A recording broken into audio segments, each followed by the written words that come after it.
Character accept చేసినప్పుడు sir ఏంటి character లో ఉన్న దమ్ ఏంటి, దీంట్లో నేను చేయాల్సినటువంటిది ఏంటి అంటే, నువ్వు మామూలుగా ఇప్పుడు మీ సినిమా అనేటువంటిది ఇప్పుడు మామూలు బ్యాక్ డ్రాప్ లో రావట్లా, అవును sir, all top technicians. Correct. ఒకసారి ఆ టెక్నీషియన్స్ లిస్ట్ చూస్తుంటేనే సార్ మతిపోతుంది. దేవిశ్రీ ప్రసాద్ మ్యూజిక్, సెంధిల్ కెమెరా, అవినాష్ కొల్లా, వీళ్ళందరూ కూడాను సార్ ఇక మా వంశీశేఖర్ పిఆర్ఓలు బాబాయ్, ఇంకా వరాహి ఫిలిమ్స్, అవును సార్, సాయి కొరపాటి గారు అంటే వండర్ఫుల్ మేకర్ ఆయన. అవును సార్, అవును సార్, ఇంత నేపథ్యం, ఇంత హెవీనెస్ తో వస్తున్న టైటిల్ ని యాక్సెప్ట్ చేస్తున్నాం అంటే sir what is the speciality అనేటువంటిది ఒకటి వస్తుంది కదా.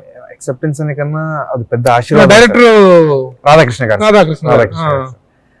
అంటే నేను ఎక్సెప్ట్ చేయడం ఏం లేదు సార్, అది నా తలరాదు సార్, నా అదృష్టం అని నేను భావిస్తాను సార్. అంత Okay. పెద్ద ప్రొడక్షన్ హౌస్ లో మొదటి చిత్రం చేయడం సులభమైన విషయం కాదు సార్, అది ఒక కొత్తోడికి. యాక్చువల్లీ ఇది పాసిబుల్ అయింది సార్ మా ఊరు నుంచి సార్, సాయి కొరపాటి సార్. చిన్నప్పటి నుంచి ఒక బాంధవ్యం ఉంది సార్ మా ఇద్దరికి, సాయి కొరపాటి గారు చాలా బాంధవ్యం సార్ మా Okay. కుటుంబంతో సార్కి. చిన్నప్పటి నుంచి నాలో ఏదో ప్రతిభ ఉంది పిల్లోడు, ఖచ్చితంగా ఏదైనా అవుతాడు అని చెప్పేసి సార్ అంటూ ఉండేవారు సార్. బట్ నిజంగా నా కష్టం చూసి సార్ ఒక అవకాశం ఇద్దామని ఆయన ఆలోచనతో, కేవలం నా పైన ఉన్న ప్రేమ, మా కుటుంబంతో ఉన్న బాంధవ్యంతో ఈ సినిమా పాసిబుల్ అయింది సార్.